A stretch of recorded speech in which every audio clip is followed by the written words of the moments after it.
Hey guys, welcome back to the show. We are here to answer your mortgage and real estate related questions, update you on the housing market, have some fun. With me, my esteemed guest there, Mr. Josh Lewis. Josh, welcome back. We're only going to have fun, Jeb, if this mic is actually working, which up until It about is. four and a half seconds ago, it was not. So it came in just the right time. Dude, you needed it to show up and it showed up. Perfect. It did. It did. All right. So week over week, haven't seen a lot of changes with regards to data, inflation, that sort of thing, right? I mean, last week we saw the 10-year. Did the 10-year drop before last week, or were we on the show last week when it was at 3.3, 3.4? Yeah, I think Okay. it had dropped. And basically, just in terms of context for that, 342 to 362 is the range until we drop below 342 and stay there for more than a couple of days. And unless we jump above 362 and stay there for several days, that's the range. So we're looking for a breakout from that range and looking for data to cause that. Yeah, and outside of that, really haven't seen a lot with regards to data. And data is what is moving a lot of the market in various ways. And we did see mortgage applications had increased. And many of you guys know that has to do with interest rates dropping, also has to do with the time of the year, right? People are starting to get back into that home buying mindset. Many people out there have created goals, resolutions, if you will, to wanting to buy a home. So there's a lot more activity surrounding buying a house. But the biggest topic, Josh, and it is interest rates, right? And we've talked and talked and talked to the point where we can't talk anymore about direction of interest rates, about inflation. But we are going to show a couple charts here in just a minute on inflation, kind of what the market's doing with regards to inventory, what we've seen with demand. But next Wednesday, right? So next Wednesday we get CPI numbers, or next Wednesday the Fed meets? Next Wednesday the Fed meets. Fed meets on Wednesday, pretty much already baked in the 25% basis points that we talked about before, which will take us up to what, 4.75 on the Fed funds rate. And there's some people out there that are very smart people saying that could be it. That could be the point where they pause. But if you look at interest rate traders and the probability, a lot of people are baking in another one in March, at which point that's the pause. So we'll know a little bit more next Wednesday, because that's when they're going to meet and they're going to release their Fed notes, and we're going to get a better idea of what they're looking at. But until then, Josh, what are we actually seeing with rates? Let's actually, what I like to show is the Optimal Blue Mortgage Market Index. Yep. And the reason why, because really the thing that's important to everyone right now is the direction of interest rates. It's not so much where they're exactly at. Like if you're locking a rate today, and where I'm going to go with this is, I had a call from someone, they're not doing the loan with us, but they watched the show here and they said, hey, we got our contract. We're getting ready to lock in. What do you think we should do? Do we have to lock today? The other lender's telling us rates, we got to get this thing locked in. And what we wanted to do was just show this chart here. So the Optimal Blue Mortgage Market Index, this is going back to October. So this is about the time that Jeb and I were talking. Let's actually go 6 months. So if we go 6 months here, right through October, we had peaked. This was when we were talking 6.9%, 7% high. And we were there for what? From the beginning of October. Felt like forever. Through November. It felt like forever. And this was when saw a lot of cancellations, people backing out of escrow, people who were shopping at 6% or 6.5%, and they're like, whoa, 7%, that's brutal. So you can see pretty clearly here, this is not a straight line down, but that trend is down. Now, have we been up here a little bit over the last week? Yeah, but for practical purposes, the 0-point rate has stuck somewhere in that 6% range. For well-qualified borrowers, 6.00, 6.125. With well-priced lenders, maybe 6.25 with banks and lenders that are a little more not as sharply priced. And the FHA and VA government stuff about 0.5% lower than that, around 5.5%. And it's been pretty darn consistent. I have a client that we have a really tricky transaction, multiple parties involved. We haven't locked it, had that thing in escrow for 5 weeks. It's actually a refinance. And for 5 weeks, I've done nothing. And there's been weeks where I'm like, hey, rates have been trending up. And I go and look, and for them, the pricing has not changed at all on their loans. For the most part, we are going sideways. We had talked last week, Jeb, that may be the case all the way through into May until we start seeing a big drop in CPI, which we do expect. But from now until there, it's probably just going to continue trending down. So if you're in the market and you're watching interest rates from home, I would say watch the 10-year Treasury. And until we break and remain for several days below 3.42, rates are going to be about where they're at right now. No, good stuff. So let's actually take a look at some data here, some charts. And for those of you who have seen us before, followed us before, we actually have a community, which we'll talk about in a little bit, where we actually post these slides. So if you want to get them, look at them in more detail, you can find them there. But so inventory week over week, pretty much unchanged. So let's talk about what that means, Josh. So typically, coming out of the first of the year, we start with more or less the lowest inventory levels that we'll see probably up until the end of December for the most part, right? And then inventory starts to trickle to the market. And every day you get a little bit more property. And mid-February is when you start to see more and more, that the inventory really build. Well, what we've seen over the last couple of weeks is inventory actually isn't really building at all. In fact, if you look at the numbers that I highlighted there at the top, Orange County, today, 2,494 properties. Last week, I think we had 2,554, somewhere in that ballpark. So inventory is actually less than it was 2 weeks ago, which is somewhat surprising, even though we've come into a new year. And I'll kind of give you my thoughts here in just a minute on why. But Huntington Beach, week over week, were the same. Now, why is inventory not going up? I think part of it is you're not seeing a lot of people come to the market, for one, yet. Secondly, I do think inventory has come to the market, but I do think it's been met with some buyer demand in the idea that interest rates have pulled back, and some of those properties that have come to the market that would be new inventory that probably would have just sat if interest rates were still at 7%, actually got under contract. And so therefore those inventory numbers came down a little bit. So that's one reason why you're seeing those inventory levels not really go very far. Here is where we are inventory-wise nationwide. I think as of today, sitting around 460,000 properties nationwide. Not a lot, guys. I mean, that's a really, really low number of homes nationwide. It is up 71% year over year, but down nearly 43% from 2019. So some things to keep in mind on that one. The vast majority of the country remains below 2019 inventory levels. Why is this important?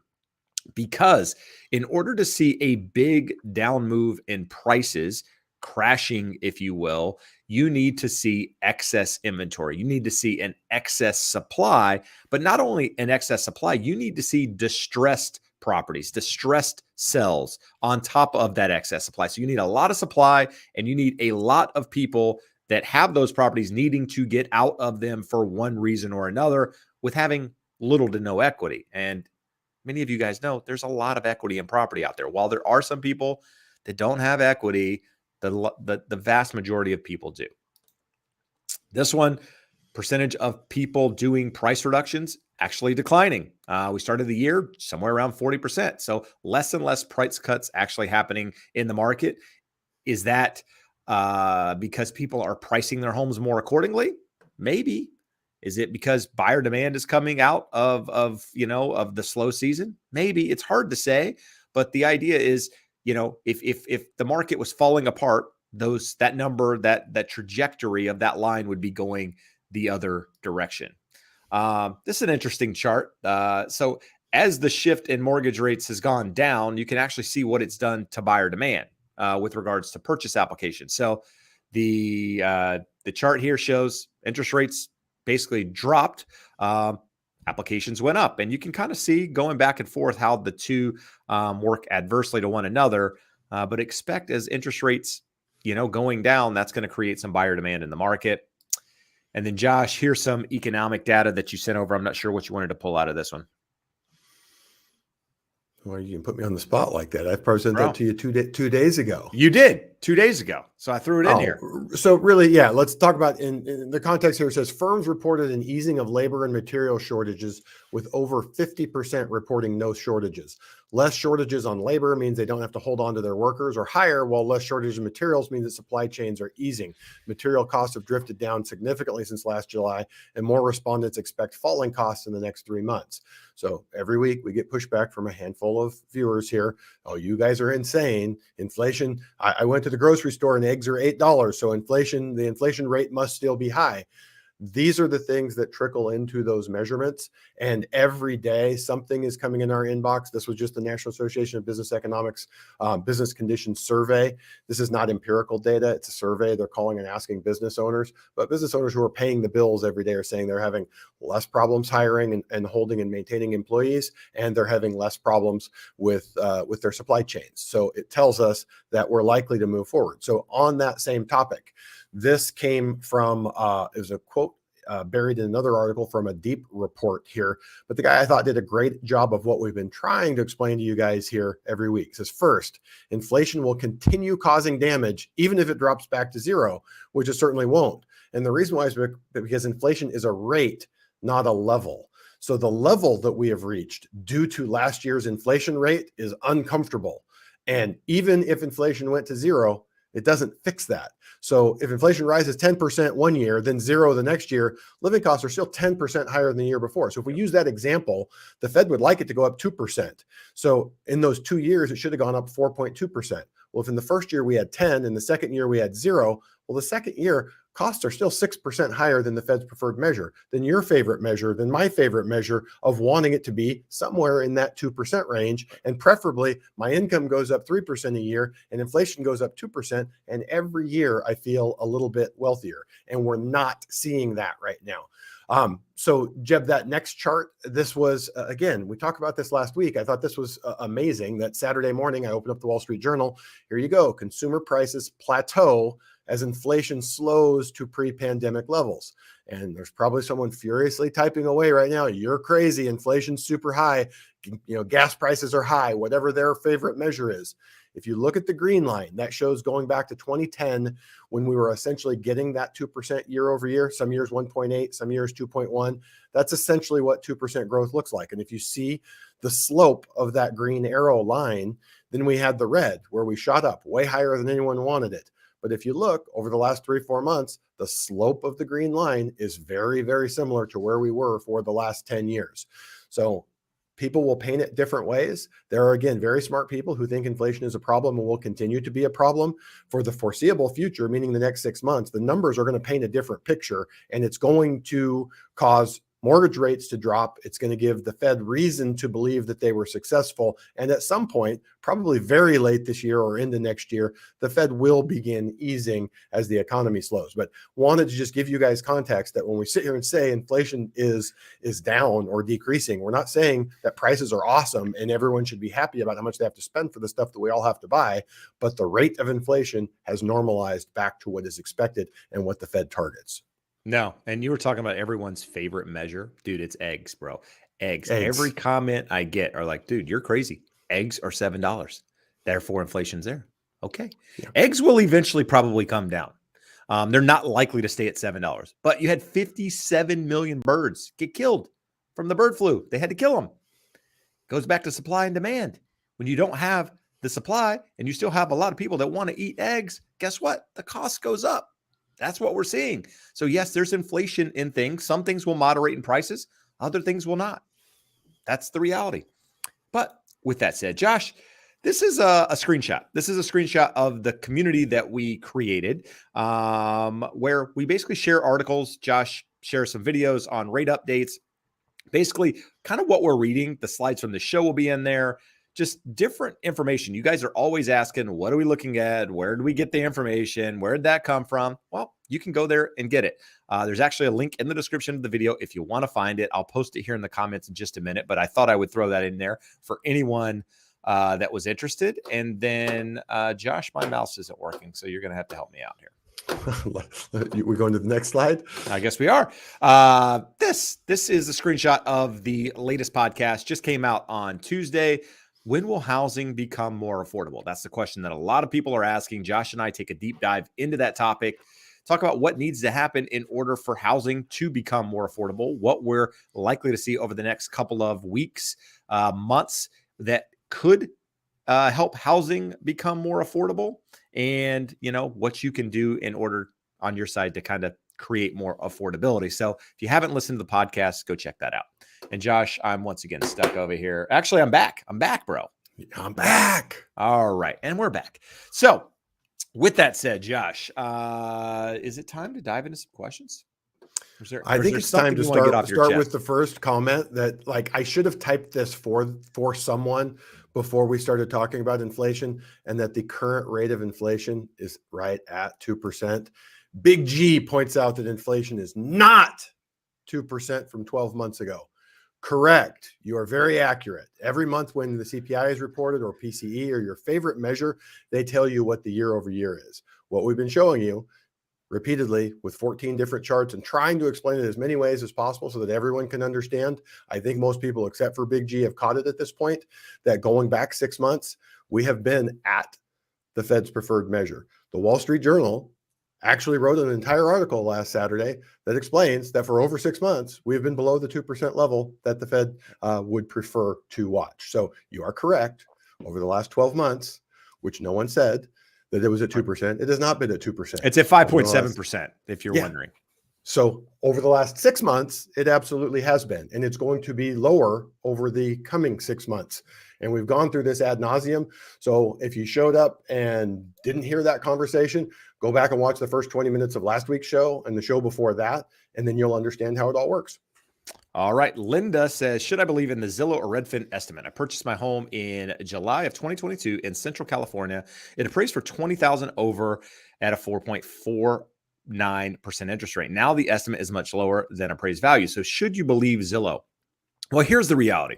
Values have gone down from where a lot of people purchased their home in July of last year, kind of towards the peak in the market. Now, should you believe Zillow and Redfin's number? I would say probably not. I'm actually, I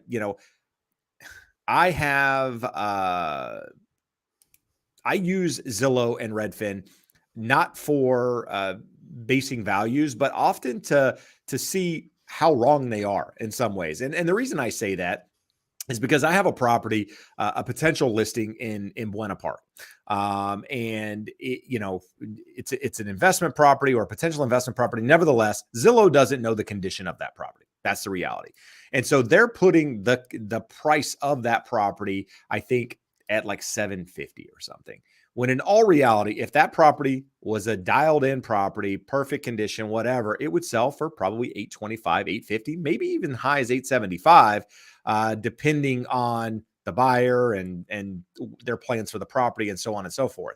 Zillow doesn't know the condition of the property, but they're pricing it significantly lower than what it would be if it were fixed up. In this case, the property actually needs a lot of work. And so Zillow's number is actually way overpriced from what it should be based on the condition of that property. So it's a good base if you understand how to, use other properties around it to actually come up with the value. But I wouldn't be looking at my home using that number as to an accurate value as to what my home is worth.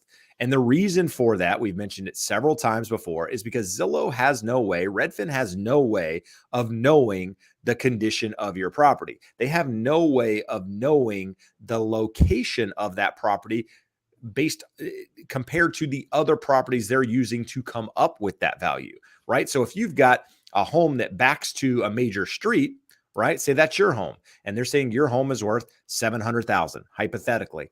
But the comparables they're using to base that home off of are dialed in properties, just flip, turnkey, interior location on a cul-de-sac, and the value of those properties are $700,000. Then the value of your home backing to a major street, not in perfect condition, is not the same value. And Zillow has no way to differentiate that. And so that's important to know. But if you bought last year, there's a chance your value's lower. Yeah. But significantly lower? No, not significant. Josh, you were going to say Well, something. yeah, what I was going to say is a lot of it comes down to also your area. An example I like to use, most of Huntington Beach, where we live, is half square mile blocks, and a builder built all the homes in there. So we've got 4 different plans with multiple different elevations, essentially the same square footage, very cookie cutter.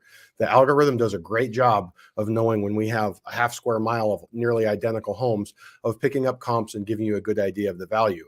Where I live, there's smaller houses, smaller, older houses behind me, bigger, newer on one side, much bigger and 20 years newer on the other side. And it is generally always off by $200,000 on my value because it doesn't know how to adjust for those things. So if you're in an area where it's a lot of custom homes, some people have a lot of land, some people have a little land. It's not cookie cutter tract-ish stuff with lots of similar homes for them to run the algorithm through. It's not going to be super accurate. All right. Eric has a question regarding VA. Says, can a substantial cash reserve from a 401k, some sort of thrift savings plan, be used to overcome lower pension income? Josh? I don't have a definitive answer on this. I believe the answer is no. So I actually feel bad. I pride myself on my VA knowledge. I believe the answer is no, because generally what you do when you have a big reserve, have a client right now, he's got $2.3 million in his accounts. He owns his home free and clear, but he wants to buy another home, then sell that. So we need to qualify for a mortgage. So what we can do is we can annuitize that income by setting up distributions and add that to his income. I do not believe you can do that with a VA loan, but I can absolutely check.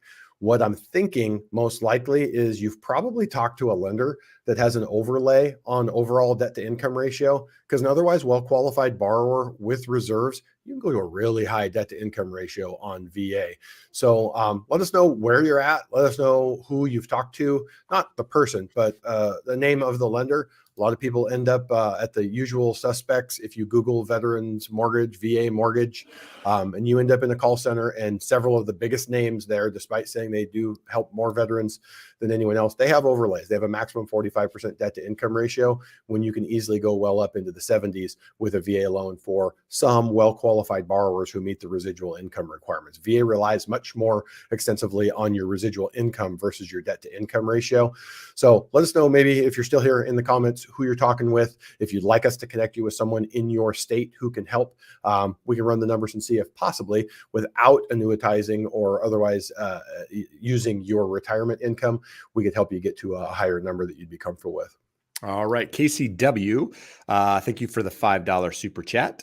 Says, looking at new construction townhomes, 1.2 to 1.3 in desirable areas of LA. How much of asking, given some are sitting greater than 30 plus days per Redfin? So understand, 30 plus days on the market is not a long amount of time by any means. There were homes last year that sat on the market for 30 or more days and sold at the asking price, even above the asking price. So don't so much use the days on the market for that particular property as a measure of how much you're going to offer. Look at what homes around it are selling for. What are the last new construction comps in there selling for? I mean, that's something to know and to follow. But if it's a desirable area, something you said there, something to note. I mean, here's what I'll say is I had somebody reach out to me today about some new construction property or recently built properties here in Southern California.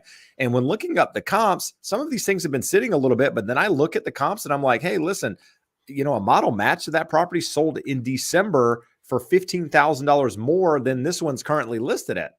It's priced right. Now, does that mean you can't get it for less? No, it doesn't mean that. It just means that it's not priced wrong just because it's sitting for 24 days. It's a slower time in the year. Rates are just getting back down, what have you. But I mean, depends on how aggressive. If you want to get aggressive on an offer, 5% below. Hell, make it, I think 5% is an aggressive number. And if it's something they'll consider, and chances are nobody's going to come out and accept that. So if that's your number, then stick to it in your counter offers. If not, and it's something they're willing to negotiate, then you're going to have to play some back and forth and figure out what that number is. But it's hard to say without knowing the community, knowing the area, knowing how much supply they have. Do they have a ton of supply, or is this, 1 or 2 properties only? Because that also needs to be factored in there. This is something we were just talking about, Josh, There's on a lot of Malden. questions in this question. There is, but let's just kind of overall, how will these things affect inflation? And we're talking about the reopening of China's economy, kind of the deglobalization pulling away from China. Let's not even get into that. China's reopening of the economy and escalation between Russia and Ukraine, right? Malden, somebody that we both follow, has been talking a lot about China recently and its impact on the global economy. So what are your thoughts? So a couple of things. The first one is actually kind of easy. The decline of the US dollar. So how does it affect inflation? It actually decreases our purchasing power when you go abroad. It really doesn't affect you if you're here. It can affect import prices. Right now, dollar is strong. It buys more imported goods, so it keeps prices down. The other thing they can do in terms of interest rates, we talk about how inflation impacts interest rates. The dollar exchange rate, if it's moving rapidly one way or the other, can also impact. So imagine that, I don't know, you're somewhere in Europe and you want to buy US treasuries. Well, what you have to do, you sell your currency, you sell euros, you buy dollars, and then you buy the treasuries. And then when you want to get out of that, you sell the treasuries, you get dollars, and you go back and buy euros. So if the dollar is worth less, you're going to buy less euros when you go back. So you actually want to see it appreciating. You want to see bond yields, bond prices going up and bond yields going down, and you want to see the dollar value increasing so that you win on both routes of that trade. So it's not a big impact on interest rates, but if you saw a steady downtrend in the value of the dollar, it would put pressure on interest rates.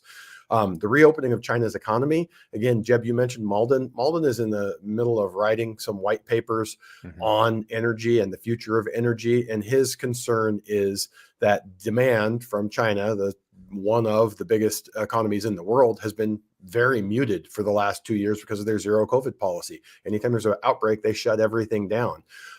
Most people that are China experts follow China. I am not one of them, but the ones that I read believe that they could be back at full steam by the middle of this year, and that would put pressure on energy prices. The trend of deglobalization away from China. I was reading an article the other day that actually said it's cheaper to manufacture in Mexico now than it is in China. Certainly cheaper to get stuff here from Mexico than it is from China. So as things change over time, the impact of it is different. If we go back 10 years, if we had to stop making stuff in China, it would have been a big impact. Now their cost of labor has increased, and more economies around the world have become more competitive with skilled labor or skilled manufacturing. So not as big of a deal. The escalating Russia-Ukraine conflict, there's nothing good that can come out of it. And the people that I know, the geopolitics experts that I read, they think it's going to just slog along this way for a long time. No one from the West wants to give enough support to the Ukraine that they could win that war. And Russia doesn't want to walk away with their tail between their legs. They're going to keep beating each other's brains in for the foreseeable future with no positive impact. At some point, a resolution, an end to that that is satisfactory to the West would be positive for the economy. But a lot of questions, a lot of uncertainty.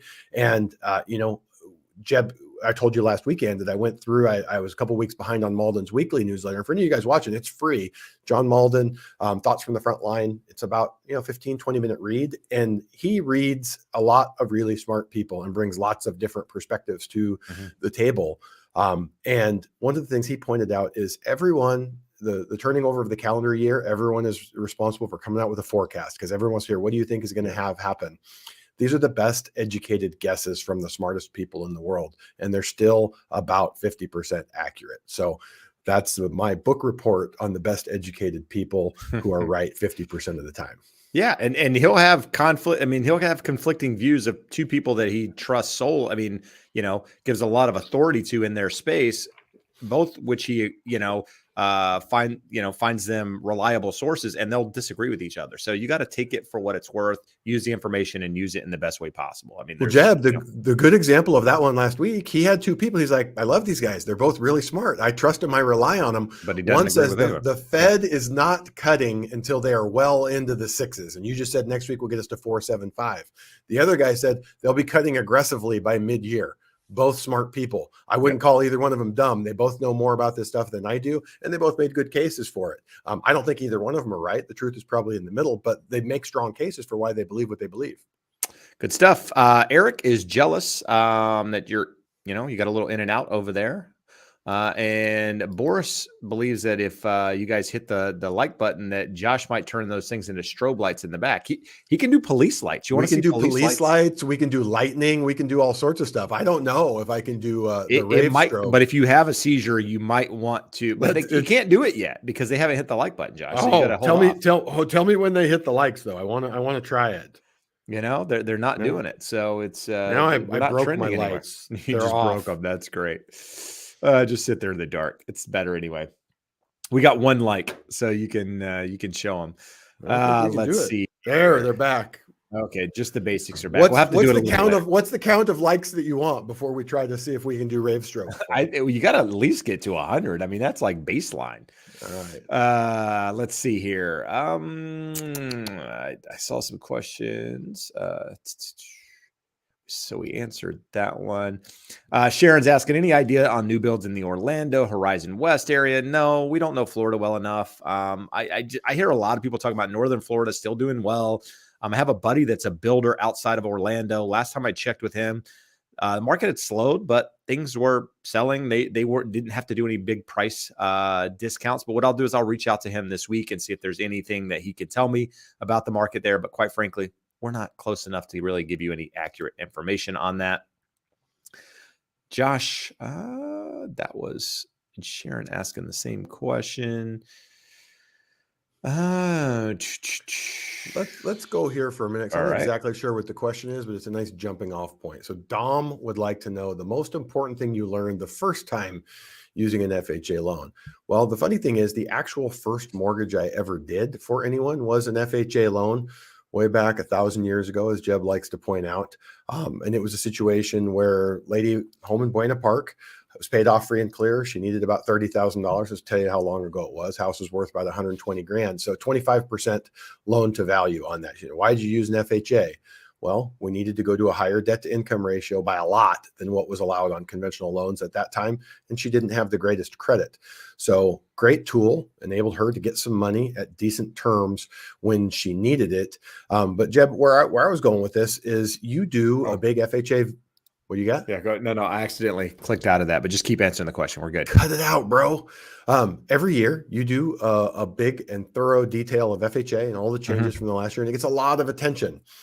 And from that, people hear what they want to hear. So a couple of things I would love that if you're in the market and you're thinking of using FHA, you've watched some videos online, either Jeb's or there's a couple of other good ones out there, but only watch Jeb's.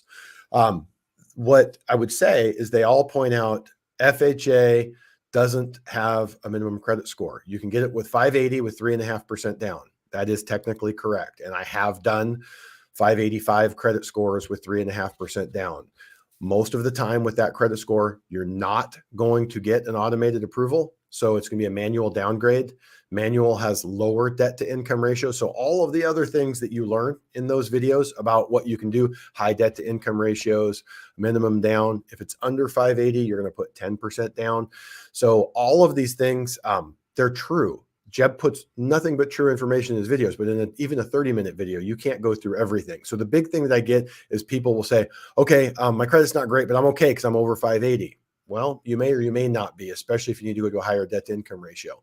The other one on FHA, people always reach out. Hey, I want to buy FHA units.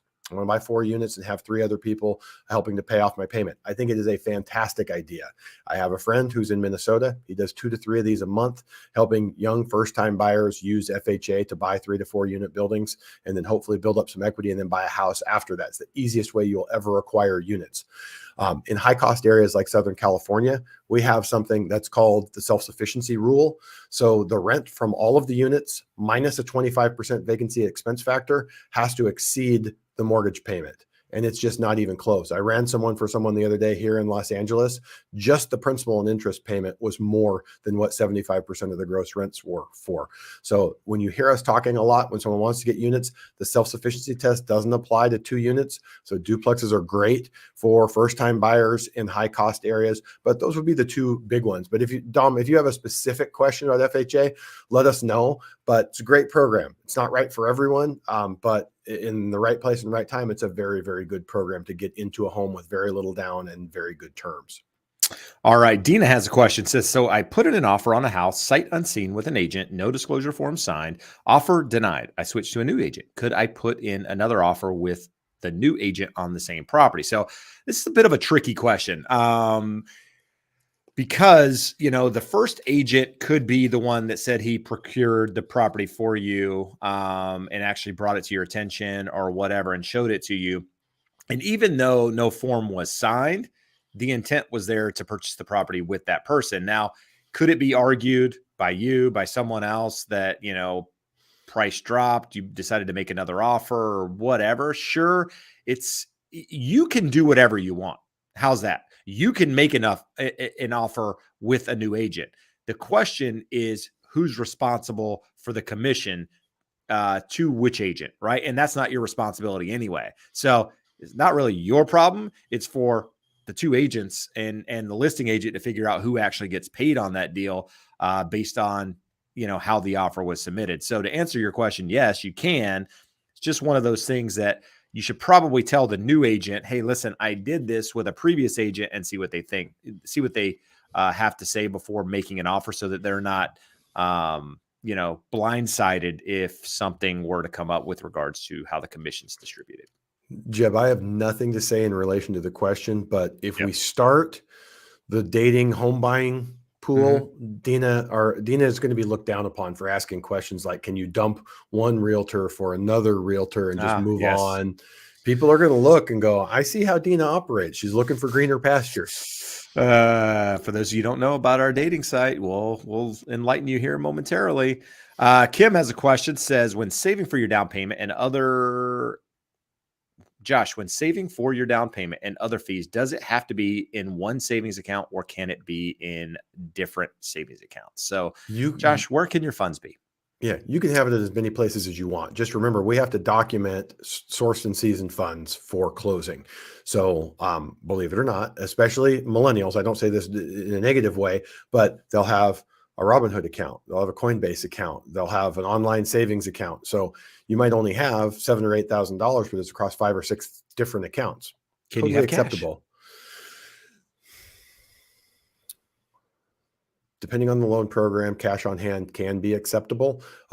Many lenders do get pretty extensive in their overlays and what they will allow. If you need $20,000 to close and you have $2,000 in the bank and $18,000 at home, I wouldn't say it's a hard no, but it becomes a tough sell. We have to show why you're not saving your money in the bank, how you had an excess in your budget, and over what time frame you saved that money. But back in relation to Kim's question, if you have 2, 3, 4 different accounts, it's not a problem. Just remember, for FHA, Fannie Mae, VA, you're going to need 2 months statements of all those accounts. If there's big deposits, transfers, anything among those accounts, we have to source and season and explain them. So in a perfect world, I would have 2 accounts. I would have my main savings account and a checking account. Checking account, you're spending your bills or paying your bills with, and then your excess savings that you're going to use to put towards your house, throw that over into the savings account. So really the only thing we're seeing in there is periodic transfers over from your checking account. But there's no right or wrong way to do it. It just can create some additional work for you and your lender. All right. Big G, a couple more questions. Says, do you think all the people moving out of California will cause housing prices to drop? No. The net migration is still not enough to make any significant impact. What I mean by, yes, there are people moving out of the state of California, but there are also people moving in. And a lot of times when you see the numbers reported, you just see the number of people leaving the state. You don't see the net number with people coming into the state. And understand how many people are in California that aren't homeowners, that want to be homeowners, or that are potential homeowners. This place is packed with people. I mean, I saw a stat the other day, 1 out of 8 people lives in California. Crazy. Like, that's a lot of people here. So Yes, people leaving the state, going to greener pastures, if you will. Great, but it's not going to impact home prices. Not anytime within my lifetime. Jeb, I'm throwing something out there. You agree Yep. or disagree? From what I see in my experience, I see people who are, I don't mean like low income, but on the lower end of the spectrum where they feel like, hey, I can't ever own a home here in California, so I'm going wherever. I'll go to Arizona, I'll go to Texas, I'll go to Missouri, somewhere that I can own my home.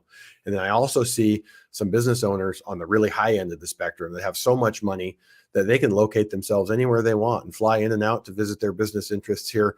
But like, for the most part, the people in the middle, they're like, they don't like it. We whine and complain about it a lot, but I don't know a lot of us moving. Other than I would say I do know a lot of people hit retirement age where they don't have to be here for their job anymore. And they're like, don't like the politics. I love how much my home is appreciated and I can go somewhere else and either be closer to family and or have a much lower house payment. So I do see that, but for the most part, like more like non-retirement age people, it's either those moving so they can become homeowners or just to find a better cost of living, or people escaping taxing persecution of the wealth taxes in blue states. Agreed. Yeah, I agree. That's the easy way. I mean, otherwise I'd just be rehashing what you said. Big G has another question, says, is a housing market that increases by 250% in 3 years, Miami, Naples, a healthy market? It seems risky and unhealthy to me. So any market that appreciated 250% in that short a period of time is not healthy, but I don't know a market that appreciated that much, not even Miami or Naples. I mean, those markets didn't see 250% appreciation in that period of time. The only time you see that type of appreciation in a property is when you get something super distressed, you add value to it, at which point it goes up. And you also need some luck, some market factors, and a lot of other things helping you to get anywhere close to that percentages. So most markets, the high end of the housing market over the last 3 years, I think saw probably close to 40-50% max in some of these areas. I don't know anywhere that saw anywhere close to the numbers that are mentioned there. Josh Ariel, longtime viewer here, says, what is the best buy down interest rate you could offer? Good credit score. So this is a trick question. I could just give you a number and it would mean absolutely nothing. Dude, give him a really good number. 2%. I can give you 2%, Ariel. Yeah, don't have that. But are there options out there where you can buy a rate down to 4.5? Yeah, absolutely. They are out there. Doesn't mean it's the right loan. And we're talking permanent buy down, temporary buy down.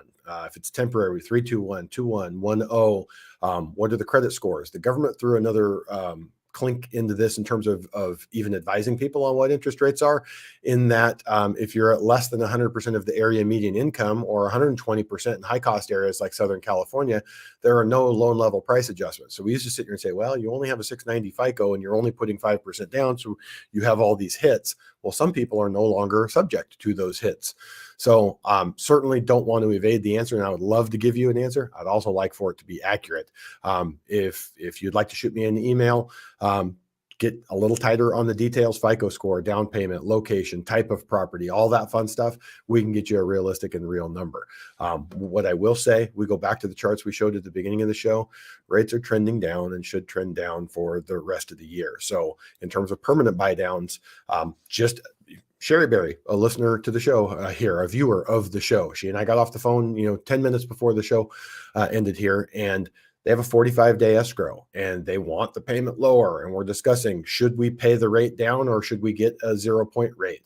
Say, we should probably do a 0-point rate, because in 6 months, the expectation from my end is that rates are going to be lower. So if we pay the 1.5 points to get it 3/8% lower, that's money gone. You'll never get it back. That's, for that situation, $7,000 or $8,000. And if instead of paying it down, you put that towards principal, you're only going to get about half as much of a decrease in the payment, but that's your money because it's down and equity that you put in the home in the form of a down payment. So long way of saying it's impossible in this type of forum to give you an accurate answer and advise you properly and be able to pencil out the options so you could know which is the right decision for you. All right. Before we get into any further questions, want to ask a favor. If you'll hit that thumbs up, it helps the YouTube algorithm, helps get out to more people.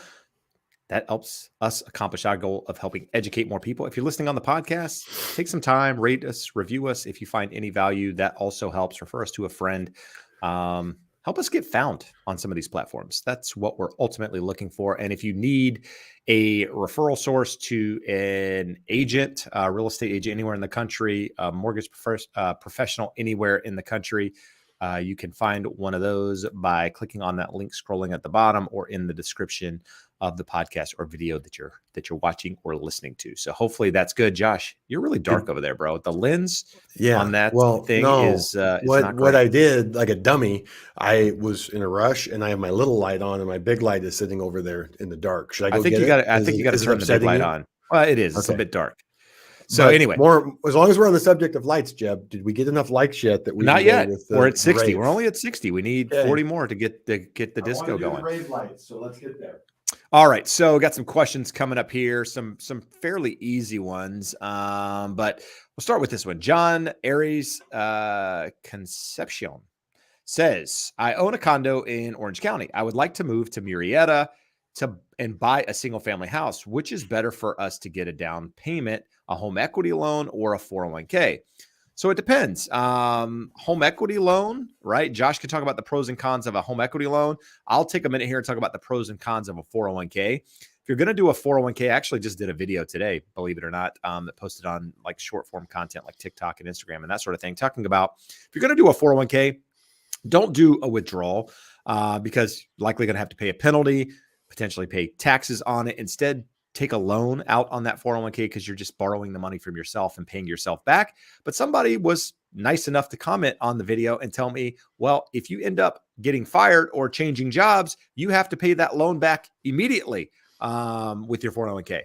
That was news to me. I wasn't aware of that. So something to be aware of. If you're borrowing from your 401k and you make a job change, that loan might actually come due. Josh, were you familiar with that?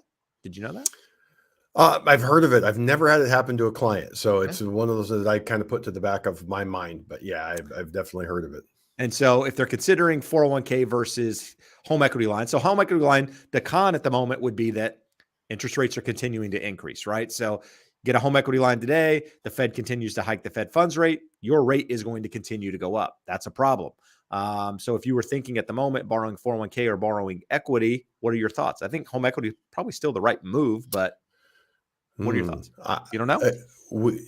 Numbers never lie, right? Right. You get the numbers and pencil them out. So here's a couple of things that I don't like.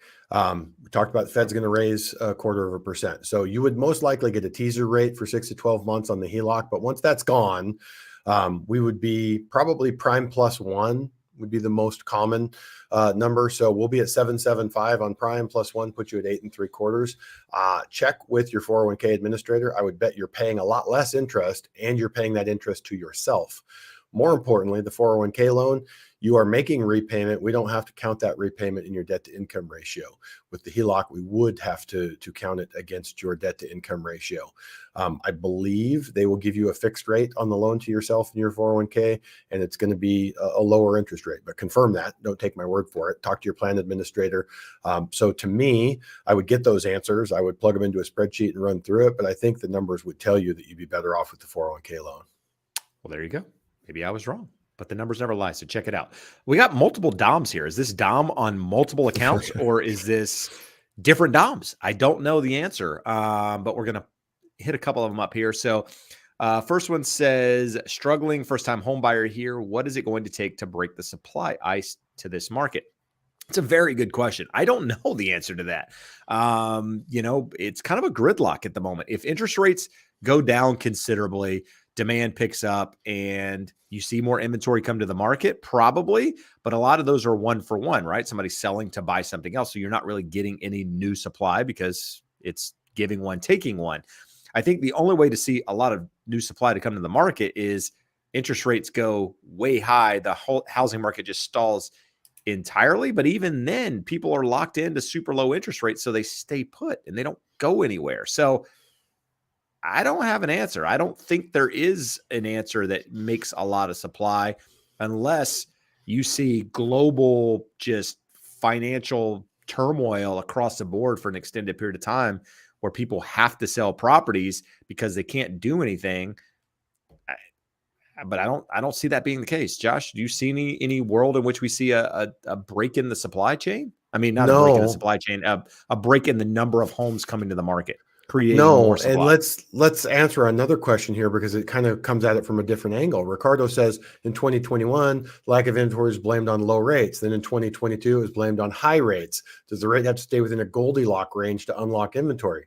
It's kind of the same question here. Is there an interest rate where sellers would be willing to move and buyers would be willing to buy, but But that not at doesn't such a do high anything. rate?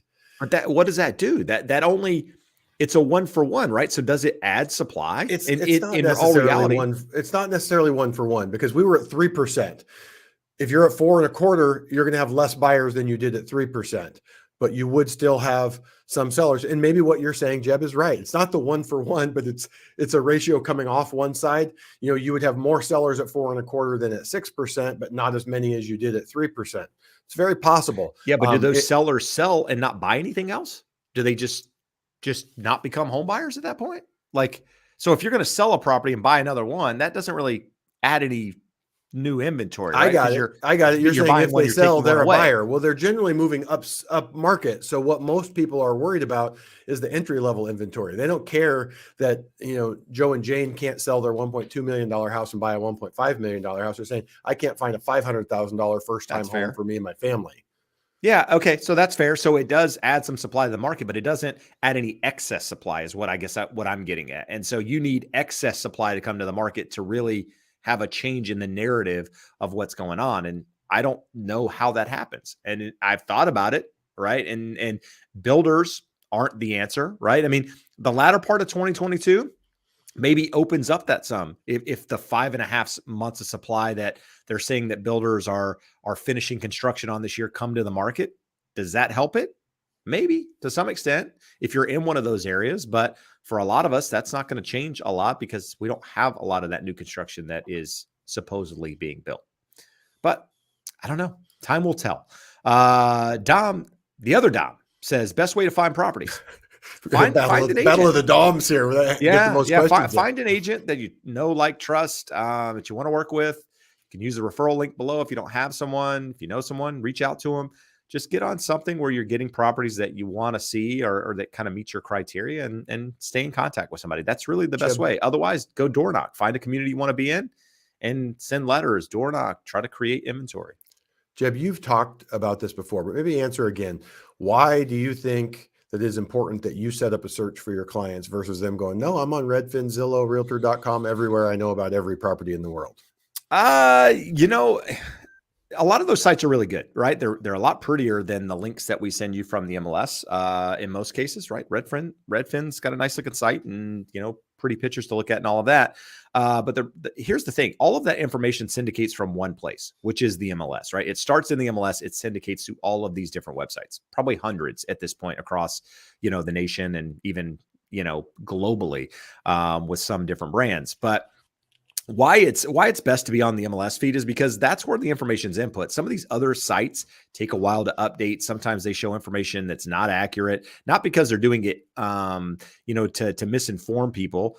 It's just because sometimes there's lags in the data. Sometimes, you know, it shows something differently than what the MLS shows. So if you want to be accurate on the information, you need to be on a feed directly from the MLS. But the one thing there to keep in mind is the information's only as good as the person that input that information. So, you know, a lot of times you'll get information from the MLS or from Redfin or Zillow or one of these sites, and it's incorrect in one way or another because it was input incorrectly from the get-go. So it's important to have a source that you can go off of and have these conversations versus just looking at Redfin and thinking, oh my God, that's a really good deal on a property, when in fact you need the backstory. You need to know what happened. Why is that property listed where it is? Was it a mistake? Is there something in the MLS comments that you should know that you don't know because you can't get it from those websites? And that's why it's important to have a real estate agent that can provide a little bit more context. So hopefully that helps. Josh, what's the debt ratio, credit score for an investment property? Investment property, obviously, you're not talking FHA, VA. They don't allow investment purchases. So conventional loan, it's going to fall back to the automated underwriting. So for a well-qualified borrower with substantial reserves, we can go as high as a 50% debt to income ratio, 49.99 for Fannie Mae, 50.49 for Freddie Mac.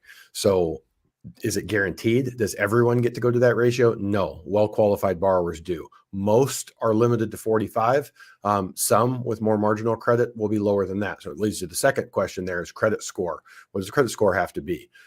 There's not a hard and fast number of what it has to be. There's loan level price adjustments that you'll pay for lower credit scores. Jeb, we didn't talk about that. That was a big change. We are remiss in not adding that loan level price adjustment chart into the intro. We'll talk about it next and week. discuss. We'll start. Okay. We'll start with it. It's good. It's kind of a long discussion. The Fed or the FHFA recently changed those loan level price adjustments, but in general, the lower the credit score you have, the more you're going to pay in terms of an interest rate or points to keep the same interest rate as someone with a better credit score. But there's not a number where they say, hey, for an investment property, you have to be higher, but you can be less likely to get that automated approval at a lower credit score. So the higher the better, both in terms of rate, probability of getting approved by the automated underwriting system, and the ratio, the debt to income ratio that you will get approved at in the automated underwriting. There you go. Good. Let's see. Here's a good questions tonight, Jeb. They're coming up with good questions, some new ones. Jay Homeboy, longtime listener, says, not if, didn't even say if at all, in fact, says, ever had two or more of your clients interested in the same property at the same time? How do you handle that? I actually have. Over the last couple of years, when the market was crazy, there was a time where I showed three people the same property in the same day. Showed it to one person, they left. Next person showed up, showed it to them, they left. Next person showed up, showed it to them. Two of those three people wrote on that same property. Guess what? Neither of them got it accepted. There were like 50 offers at that time, but I have had it happen. I've never been in a situation where one of the clients got it and the other didn't, unless I was the agent listing the property, at which point I don't really give a lot of information about where somebody needs to be, right? I'm a listing agent and just saying, hey, listen, make your highest and best offer. I'm representing multiple buyers. I can't really give you any direction, so on and so forth. But in the case that you're the buyer's agent, how do you handle it? You try to give them as much guidance as you can without giving them the other person's offer and the information and whatever. Rarely are two people identical in the amount that they're willing to offer, the down payment that they have down, the time frame in which they can offer, the contingency time frame. So if it's a competitive market situation, which it would have to be if you got two people kind of competing against one another, you just say, hey, listen, you need to offer your best terms. This is what I would suggest. And can you get any more aggressive than this? Yes, no, maybe so, whatever.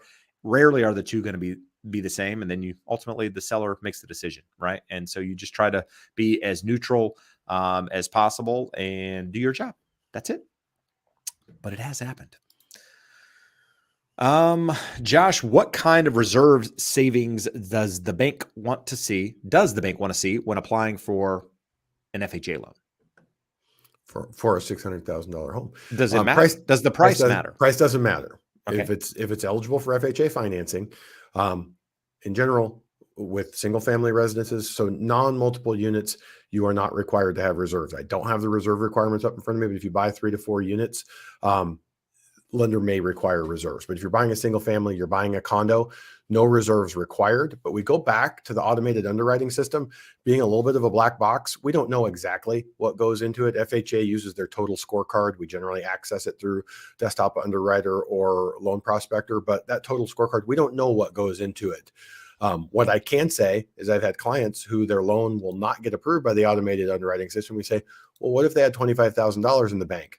Boom, same borrower, same transaction is approved. So while they're not required to have it, it enables them to get approved where they weren't without the reserve. So reserve's never a bad thing. Also, as a hard and fast rule, not required on FHA, but can be needed to kind of push you over the top if you have marginal qualifications. Good. And I guess Jeb, the last thing that I would say on that, yeah. That does, just because the FHA doesn't require it doesn't mean that it's a great idea. I don't like it. We do help people all the time who use every liquid nickel they have to close escrow on a property. Suboptimal. For sure. Absolutely. Agreed. Dina says, on a scale of 1 to 10 being the worst, how bad do you think the market is, generally speaking? I'm assuming you mean bad on the sense of like crashing for the most part. 0, 1. I mean, no, not 0. I think the market is bad in the sense of there's just going to be less sales in the in the market in general because of where rates are, because of the lack of inventory, right? I mean, those are the two things. It's just going to be a kind of a sluggish market. Bad. I don't think, like, I don't fear a crash. And I'm not fearing the market appreciating by 20%. So I guess I'm a 5. Like I'm in the middle. Is it now? How do I feel like it's bad with regards to the number of properties that are available out there? That's pretty high, like an 8, 9. Like we need a lot more property to come to the market for this market to do anything. How bad do I think interest rates are on a scale of 1 to 10? 5, 6. Yeah, maybe 6. If interest rates were to go considerably higher, you would that number would go up considerably. But I think if we kind of trade in this range, I'm somewhere in the middle. I think it could be better, it could be worse. Josh, what are your thoughts? I just think it is what it is. I don't know that this is that Yeah, I it's don't think of it as helpful good or to bad, think really. of it in Yeah. terms of good or bad. I can't control it. I can't change it. Like a lot of people think, oh, I bet you're bummed it's not 21 anymore or 22, early 22 when things were just going crazy. I go, I didn't think of that as a good time. Like there were times when Jeb and I came in here and said, what in the world are we going to do? I've got 42 pre-approved borrowers and they all have to write 35 offers to get one accepted. Yeah, that wasn't So fun either. it wasn't fun either. I mean, it's good. They eventually would find things, but they were having to make sacrifices that they weren't happy with. So there's not ever a Goldilocks market or a perfect market. So it doesn't really help us as professionals or help you as a potential buyer to think of it in terms of good or bad. It is what it is. I fall back to kind of our first principles. Are you going to be in this home long term? Are you stable in your life, relationship, job, income, savings, employment? And do you want to be a homeowner? If all that's true, just it is what it is. Go out and find a home. If those things are not true, think about when the best time is for you to enter the housing market. Right. Can I go on a rant for a sec, Josh? Sure. Not really a rant, just something that bugs me a little bit. Everyone today, not everyone, the majority of people, I don't like to speak in absolutes. A lot of people out there keep comparing this year, the slowest housing market that we've seen since 2010. They're comparing it to the hottest housing market that we've ever seen on record, 2022. And they're comparing year over year numbers, how much home sales have declined, how much home prices have gone down, how much inventory, blah, blah, blah. Guess what? The two are not comparable, guys. You cannot compare the hottest housing market on record to one of the worst, slowest housing markets that we've seen on records with regards to the number of transactions. It's an entirely different market for many reasons. And so you're going to see slower numbers. You're going to see lower numbers. If you're surprised by that, then you've been hiding under a rock. I mean, the numbers are going to look dismal. They're going to look disappointing because you're comparing it again to the hottest time we've ever seen. So just understand that. Stop like focusing on the number of sales is down 34%, or, home prices are down 0.5% from December. Who cares? Who cares about that? Like, can you afford the house? Do you want to buy a house? Do you not? If you don't, that's okay too. Wait till you are ready to buy a house. It's one of those things. It's like you guys keep beating yourself up thinking, watching daily what the market's doing versus just focusing on the things that you can control. What can you control? You can't control the market. You can control, can you afford the payment? Do you like the house? Do you have money in the bank? How do you make more income? You can't afford anything else. I mean, you can't afford it. You can't control anything else. So just focus on you and what you're trying to do and stop worrying about, everything going around you. And if you're offended by this, then I'm probably talking to you. If you're not, then hey, have a great day. Josh, that's where I'm at. I like it. All right. Aguas says, is an out-of-state notary public allowed? I kind of spaced that out with a lot of spacing. Did a dramatic pause. It made no sense. Notary public. Is an out-of-state notary public allowed to sign real estate documents in California? Yes. There's a document that they have to attach to the notary to be included when they notarize documents. So yes, the easy Jeb, answer. isn't there a fancy name? So like, not only can it be from another state, it can It's like be an from another affidavit. country. No, Yes. you know the name? What's the name of the fancy one in Europe? It's got a cool name. I I forget don't what it know, is. but I've had it happen because I had a client in Australia have to sign loan documents that were or a grant deed in Australia. And dude, what a nightmare it was. I mean, this guy had to drive like he was in, he must have been in like the outback. And he had to drive like 2 hours to a notary to get this thing signed, and then had to drive like 4 hours to a place that could no, so he had to drive to an embassy to get it signed, and then had to drive like another couple of hours to go somewhere that could ship it in a time frame that they would get it here within, and it still took like 2 weeks. It was nuts. Like this was I at had the very, very beginning of the pandemic. during the pandemic also, I had a very similar nightmare with a Navy, active duty Navy sailor stationed over in the Sea of Japan, and he was out on the boat. He said we could email them to the boat and they could print the docs and he could sign them, but great, they're on the boat. They're not going to fly his loan docs to shore. So we had to wait like 2.5 weeks till they came back in, and on the base, he was able to sign, get a notary there on the base, and overnight them back to us. Good, good. Lupita says, hi, Jeb and Josh. Hope you're doing well. I just got to did you call me the other day, Lupe? Did you call? But not leave a voicemail? Because I vaguely remember a call coming through. I was doing something, but I don't remember a voicemail. And now that I see your name, it's ringing a bell. Let me know. Am I missing something? Should I be calling you?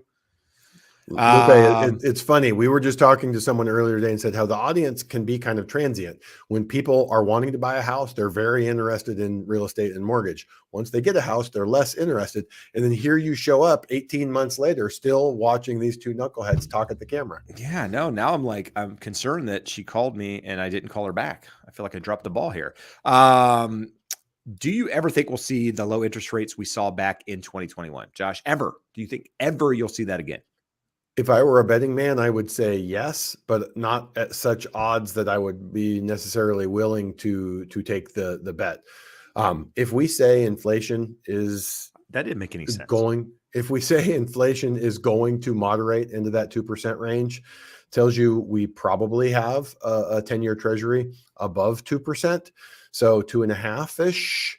And if we have that and the normal spread between treasuries and mortgages is 1.7 to 2%, on the low end of that, you should expect a rate around 4.25. I think that's kind of what normal is. So can we get a percent and a half below that? Yeah, we get a bad economy. Fed has to cut. We get another, you don't want to say another pandemic. You don't want to say another, great recession, things of that sort, but it's happened twice now. And the Fed has made it pretty clear that they don't intend to stand by and let market forces take effect. They will step in and do quantitative easing and push rates lower than what they otherwise would. So I believe the arc of interest rates going forward is lower. I don't think the fact that we broke the 40-year downtrend in interest rates, I don't think it's a permanent breach. I think that everything that impacted us, that pushed rates lower, will come back into play, but we're nearing the lower bound of where interest rates can be. So long story, yeah, I do think that at some point in the next 10, 15, 20 years, we'll see those rates again. I wouldn't wait around hoping for it to happen, because it will take something pretty gnarly for it to happen. And John coming in with delivery, it's an apostle. That's it. Apostle. That's apostle. it. Yeah, there you go. Anyway, appreciate it. That was good. As soon as I saw it, I yes, that's it. And Lupe, I will call you. So my bad. Dropped the ball somewhere. Let's see, Josh. I saw some questions here that looked interesting, but before we do that, Darren bought his house in June of 2021. He's still here. Thanks, Darren. I like it. Appreciate the support. Mona, do you ever think home prices will come down, making it affordable to buy in California? What's affordable? That's the question. Record a podcast going. We did record a podcast on this. What is affordable? Check out the podcast, The Educated Home Buyer. Go check it out. We actually, latest episode just dropped this Tuesday. We talk about housing affordability. What will make housing more affordable? It took us 30 minutes to go over that, so we can't drop it here, but if you go listen to that, you'll get the information. Jeb, I've got another big question. Is that episode of the podcast available on the YouTube channel for the podcast? It is not. It is not anywhere. It is nowhere. Okay. It is nowhere, Josh. Okay. YouTube channel, no idea what you're talking about. Okay. I'm just saying there may be a nice YouTube channel where these folks could find some podcast content. I don't know about it. I know nothing about it. AG has a very general question here. It says, what is your advice for first-time home buyers? In this environment, I think be patient. There's no rush to do anything. Work on things that you can control, like we talked about earlier. Work on your down payment. Work on improving your credit score. If your credit score is not perfect, if it's not above a 780, you got some room to improve it. That will affect affordability, will affect the interest rates you get, affect your monthly payment. Those are all things you can control in some form or fashion. So I'd work on those two things. Outside of that, just, waiting for the right property, the right opportunity, not getting caught up in the headlines, the media, not getting caught up in crashes, and just focusing on the right time in your life and whether or not it makes sense to buy. That's really it. I mean, that's the best advice I can give you. Start with a budget. That's probably, honestly, that's where I should have started. Start with a budget. Nobody ever does a budget. They just think, I want to buy a house. And they go say, hey, Josh, here's my income. Run my credit. How much can I qualify for? I can qualify for 750. No, how much can I afford? Yeah. How much can I afford? I'm buying 750 because you said that's how much I can buy. And then they get in and go, holy crap, what? I have no discretionary, any additional income because it's all going to, or additional income. That wasn't right. I have no money because it's all going to my mortgage payment and credit cards and whatever else because you didn't start with the budget. So my advice, start with a budget. So Jeb, I wanted to throw this up here real quick. So Mona says, okay, thanks. First time seeing show. I hope that our answer didn't come across as snarky. We weren't trying to say, hey, dummy, it's out there at the podcast. Just wanted to let you know that is a deep question that we went 30 minutes in depth, and we will give you a much better answer if you look up the Educated Homebuyer podcast than if we tried in 2 minutes to give you a quick and pithy answer. No, exactly. I mean, yeah, we're never pushing people off. I mean, the goal here is to educate people, but some of these answers require a lot more information than what we can provide in just a short period of time. And in order to get to everybody's questions, or the majority of questions out there, we gotta cut things short. And so that one's just fresh. So I think that's the best place to find it. And AB, same thing for this question. What would be the worst case scenario that the housing market comes down and becomes affordable? What's the worst case scenario that the housing? What would have to happen for the housing market to come down and make homes affordable? Yeah, I mean, that's the same thing. We addressed it on the podcast. Check it out. I mean, here's the thing. I think we can answer this really quickly. What drives home prices down considerably? I think that's really what people want to know. That's the answer that people want to know. How do you get home prices to drop significantly, to crash? It's got to be super high interest rates and an excess supply. I mean, excess number of homes on the market, excess supply. Neither of those are going to happen anytime soon. So, there's other things that control affordability, which we discuss in that episode. Jeb, I would throw this in there that for those prices to come down, you would have to have a massive amount of forced sales. Correct. So the things that Jeb talked about could lead to that. Unlikely to happen, but could lead to that. So we would have to have massively higher unemployment while also having higher interest rates for that to occur. So these people that keep wishing, hoping, praying for a crash are simply looking and saying prices by X measure are so much higher than where they should be that they have to mean revert to a massive degree. And the reality is they don't. And again, we go through that in the podcast episode, and saying that basically the reason why that affordability can remain at such a high level for a long period of time is that it self-corrects over time with higher incomes.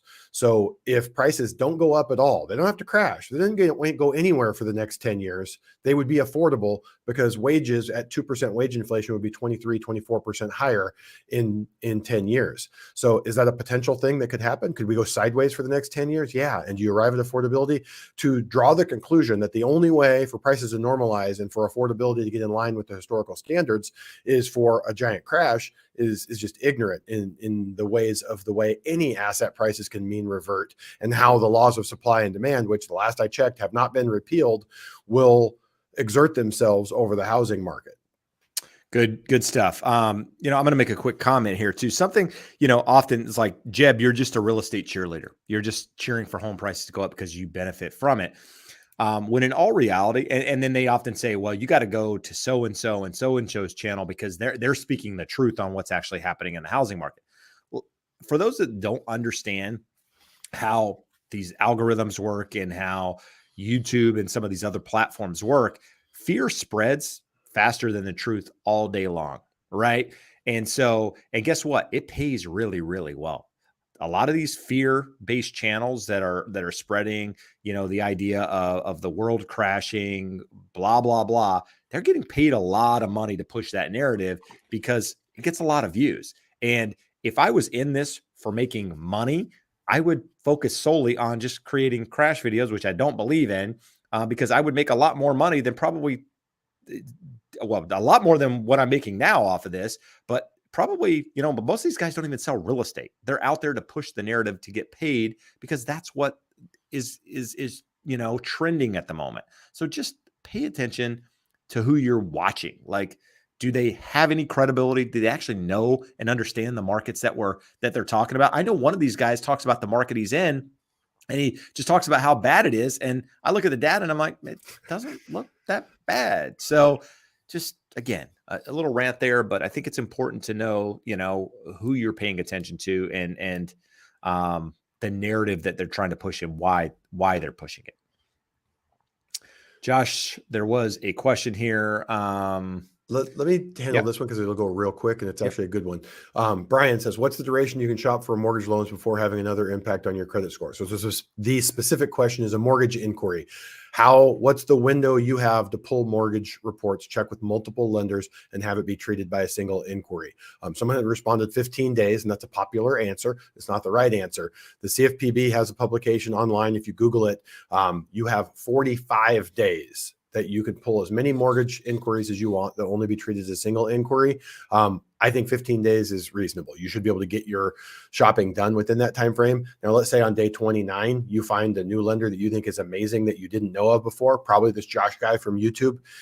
Fine, go ahead and have him pull another credit report. You're within that 45-day window, but try to keep it in 15 to 21 days just to be safe. All right, good stuff. This one is also related to credit. Says, what happens to your credit score when you pay off and sell your house? Josh, does that boost your score, or does that temporarily bring your score down when you pay off something like that? You want to know what's funny is I rarely talk to people after the mortgage has been paid off. We have people that are selling a house and going to concurrently close on a purchase. So I rarely see a credit report after the fact. My answer would be this.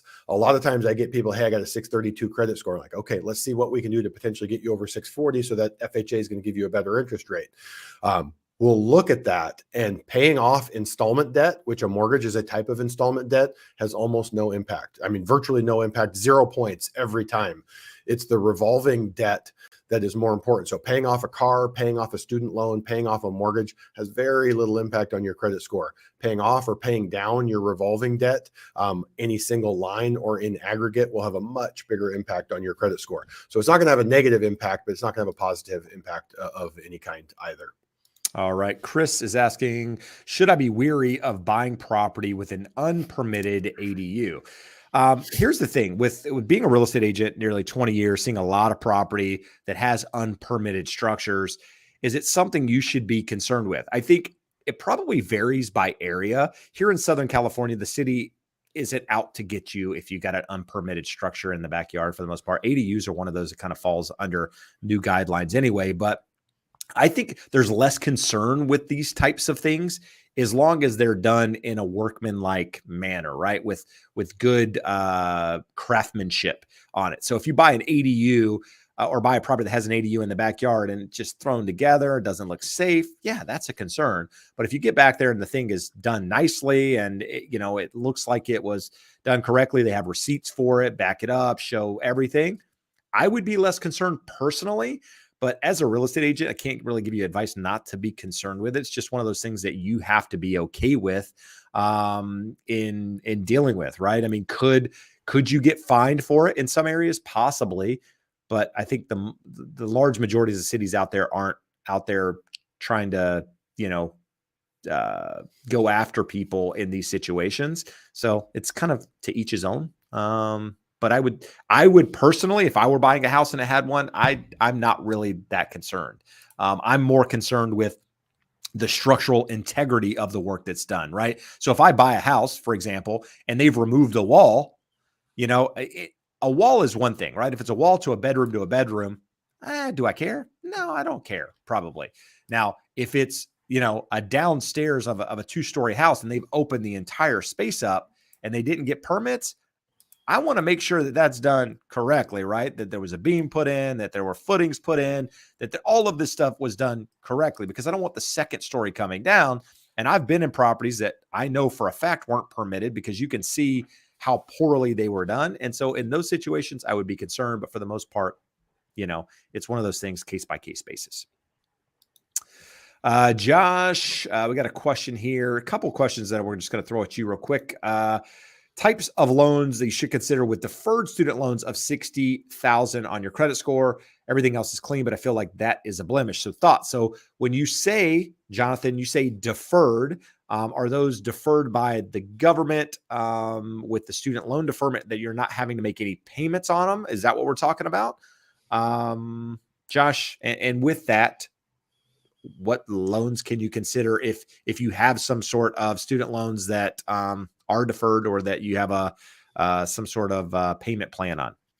So they can be the CARES Act forbearance has added some extra layers of work, effort, and energy for student loan borrowers, because even if you had a full repayment, or if you had an income-driven repayment, you had your payment and you had your statement every month, and you could show it to us and go, hey, that's my full required payment. And for most loan programs, we can use your income-based repayment. Right now, everyone shows it zero. So that looks to the lender as though it's deferred or in forbearance. We can't use that. We can't use zero because we know at some point there is going to be a payment. In terms of your credit score, is it a blemish? Is it a negative? Is having $60,000 of student loan debt a bad thing? No. If there were ever late payments, which it can happen, people graduate, don't realize when the payments are starting, and the statements go to an old apartment or go to their parents' house and they've moved to a new town. Happens all the time. You'll see late payments on there for someone who's never missed a payment anywhere else. But if you have a good payment history, they're on your credit report and they're seasoned and they show a zero payment because of CARES Act forbearance, it's not a blemish. It's not a negative. We have a couple of options between the different programs, varies anywhere from about 0.5% of the balance as a monthly payment to 1%. So with your 60,000, we would use $300 to $600. Let's say prior to CARES Act forbearance, you had an income-based repayment plan and it was $92. If we get the documentation from the servicer that you have an income-driven repayment in place and it's $92, we can use that. Just somewhat getting that can be difficult. I have a guy right now that for the last 3 years, he has not worried about it, and it never got renewed because it was zero. And they've told him, I think he was with Navient, and they were saying 6 weeks for him to get the documentation to show what his IBR payment is. So in general, it's not doing anything negative to your credit. Lenders aren't going to look at it negatively. They just have to figure out a payment to apply to it to account for in your debt to income ratio. All right. I'm going to hop through a couple quick questions here. Dragon said, dragon my baggage. Oh, pretty interesting there. Look, a dragon carrying baggage. If I have a USDA loan, therefore no equity, would it be smart to put any future money towards principal in a lump payment? Would that lower my monthly interest payment? It would not lower your monthly interest payment. And there's no reason to put money down towards your mortgage to create more equity in the property. And for any reasons, if you're going to sell the property and your equity's upside down, you could do it then. There's no real reason to pay it down quick unless you're just trying to pay the mortgage down faster and therefore not have a mortgage. But having equity in your property doesn't really do much for you. In fact, it ties up money that you could use in some other place. So I'd rather have the cash in the bank. And then at which point I need to get that principal down for one reason or another, then you can apply it. But I don't see a reason to do that otherwise. He also had a follow-up, Jeb, that says, follow-up, would paying a bunch of months ahead be better? Not better, not worse. And if you do pay months ahead, just make sure you determine, like on that statement, where that money goes. Because sometimes they think it just goes that you're paying it directly towards the principal. What I was going to say, Jeb, is contact the servicer first and say, this is what I want to do. I want to make this payment. Here's how I want it applied. How do I need to instruct you? Because there's a couple of options. If you look on your statement, hey, put this towards principal, do this. What you're asking for, if you wanted to do that, can be complicated. You would want to talk it through with your servicer and make sure they are able and willing to apply any lump sum payments in Yeah, the you way might you're be you suggesting. might think that you're paying, 6 months of mortgage payments ahead when in fact they took one as a mortgage payment and the other 5 going toward the principal. And then you might have a payment due the following month. And so you just need to make sure that, like Josh said, that you know where it's going. Michael has a quick question, says appraisal came in 13,000 low. My realtor said that particular appraiser has a history of coming in low, requested a rebuttal. What is the likelihood of them coming back higher? Josh, how often do you see a rebuttal happening where the appraiser comes in high on a comes back on a conventional loan? Yeah, because he's getting conventional, right? I was going to say, I I believe thought so. it was.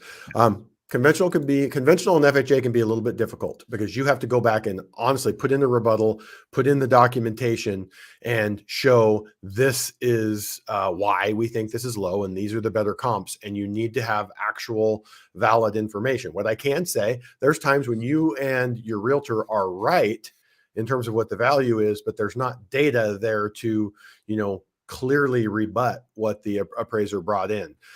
So I would say 10, maybe max 20% of the time do we get an upwards adjustment. $13,000, you're not a mile away. It's not a 30, 40, $150,000 difference. Paradoxically, people think VA with zero down is the worst. VA has far and away the best system for rebutting appraisals. They can't bring it in low without warning you first that they're not seeing the value. So we get to kind of put the rebuttal together before they've told us what they think their number is. So we're kind of working collaboratively to get the best data to support the sale price. And then even if they don't do it at that point, we can go to the VA. The VA can overrule the appraiser. I had one here recently. The appraisal came in $125,000 low. We rebutted it. The guy said, no, I'm right. And we went to the VA and got it up $75,000. So it was only $50,000 low, but it saved our deal. Long way of saying it almost always works out in your favor with VA. With FHA and conventional, I'd say 10 to 20% success rate, but small differences are much easier to overcome than big gaps. All right. August says, probably an odd question, but in California, once a change in ownership happens, is the new buyer supposed to receive the deed, or is it held only at the county recorder's office, or the lender gets that? No, you as a buyer should get a copy of the new deed. It should be mailed to you once it's certified with the county. You actually get it in the mail. So you should receive a copy of it. I want to know from Michael, if you're still here, what happened with you? You weren't loving the loan officer you were working with, and you were talking about locking in the rate. Did you stick with him, or did you go with one of the other folks you were talking to? There you go. Let's hear it. Vegas real estate agent Reggie Nolasco. Reggie just heard a new banking rule that starts this fall where your debt to income ratio will impact positively or negatively your interest rate. Is that just Vegas or nationwide? So Josh, are you familiar with that? No. And for the most part, lending regulations are going to be federal. Local stuff isn't going to supersede federal banking regulations. Fannie and Freddie, it's not a matter of saying they're going to take into account debt to income ratio. What we will go over next week is they're changing the loan level price adjustments. And basically, we've said a million. Talking about. Yeah, we've said a million times here on the show that a 740 credit score on a conventional loan is your highest tier, where they're adding 2 new higher tiers. And now to get to the highest tier, you need to be above 780. So the 780 person is going to get the score, the pricing the 740 got. The 740 and 760 are going to get worse pricing than they got previously. And they're going to take that and they're going to subsidize that for the people who have the 620 and 640 and 660 and 680 scores, who are going to have less loan level price adjustments. And this is being done in the name of equity. We want it to be fair, but for the most part, credit scores are indicative of your payment history, not someone. I see people that make a lot of money that come in with low scores. Like, to me, I see people lower income. I have some clients right now, they are going to qualify for the removal of all loan level price adjustments because they're below 100% of the area median income. But if it weren't for that, they have 800 credit scores. So they're not going to get as much of an advantage as the person with the 640 because we want to make it fair and equal. The purpose of loan level price adjustments was originally to account for the risk. Fannie and Freddie guarantee those loans. And the purpose of changing the pricing was when there's more risk, they need to charge more to guarantee it. And now we're saying, no, we don't really want to do that. We want to make things equal. And credit score isn't the color of someone's skin, their race, whether they have kids, whether they're anything. So it's an interesting thing, but it is what it is. And we'll go through it next week and break it down for you guys. All right. I saw a question here from Anthony. It says, for a home to qualify as a 2-unit property under Fannie and Freddie's conforming loan limits, does it need to be zoned R2 and have 2 properties, or only zoned R2? So my interpretation of this is any property that has 2 homes on a lot is considered a 2-unit property, regardless of whether it's zoned R2 or not. And even if it is zoned R2 and it only has 1 property, it's still not a 2-unit. At that point, it's a 1-unit property. Is all of that correct, Josh? Yeah, and really, we're going to go fall back to the legal description. If it's not zoned R2, it really shouldn't be able to have a duplex on it. But the legal description needs to state that it's a duplex. There has to be 2 units there. You get into some weird stuff now with people who've built literally a separate structure, a little 1-bedroom, 1-bath house out back that's technically an ADU. So you can end up in some weird and gray areas. And a lot of it comes down to how the appraiser writes it up along with title and the legal description. So it's not super easy and clear, but for the most part, a duplex is going to be 2 units on an R2 property legally defined as 2 units. All right. Brian says, is property tax considered in the back end debt to income ratio? The easy answer is yes. Yeah, it can. Or it is included. Yeah, your property, your mortgage, your taxes, your insurance. If there's mortgage insurance, HOA, property insurance, all of that is included in your back end ratio, along with any other debts that report on your credit report. So we, if we have someone who's tight on the debt to income ratio, like we talked earlier, maybe you're at 44.2 and we can't get an approval for anything over 45%. If you're in an area with a wide range, we're going to be in conversations. Hey, before you write an offer, let me know. We'll look up the taxes on that property and calculate the debt to income ratio and make sure you're okay, because they're absolutely factored in. All right. With that, he asked another question. What's the max debt to income ratio to get for a mortgage these days? You've touched on it a couple different ways. Just go over the numbers with each loan real quick. FHA, 47 housing ratio, 57 total debt to income ratio. VA doesn't have a written maximum. They fall back on automated underwriting and your residual income levels if you meet their residual income test. And conventional, the easy answer is a max 50, but not everyone gets 50. That's dependent on the automated underwriting system approving it. All right. Rick says, is it better to put less money down on a conventional loan to get the better interest rate and just make a large first house payment? So I don't understand the question. Putting less money down on a conventional loan is likely going to result in a higher interest rate. But Josh, am I missing something here? Yeah, no, I'm not sure where they were going with that. The less you put down, the higher the interest rate is going to be. Not huge differences. So no need to take out a bigger loan, because what will happen, you say make a large first payment. Let's say you put 5% down instead of 20% down. When you put that additional 15% down, it doesn't change your payment. You have to go back to the lender and request a recast, which is a form of loan modification, which will cost you time and money. So just put the 20% down. The only situation where this really works is 15% down generally has better pricing than 20% down, because the combination of your 15% and the mortgage insurance gives more coverage to the lender, but it's not significant. And some people will do it and they'll say, hey, your payment will end up lower this way, and you'll be able to get rid of the mortgage insurance eventually. I haven't seen an appreciable difference. So I wouldn't worry about it. Just put how much you have available down. All right. This is a question that came from Boris earlier in the show. It just says, I've been getting realtors on TikTok talking about big institutions buying more properties. I noticed it happening here as well, along with building rentals. Is this a new trend?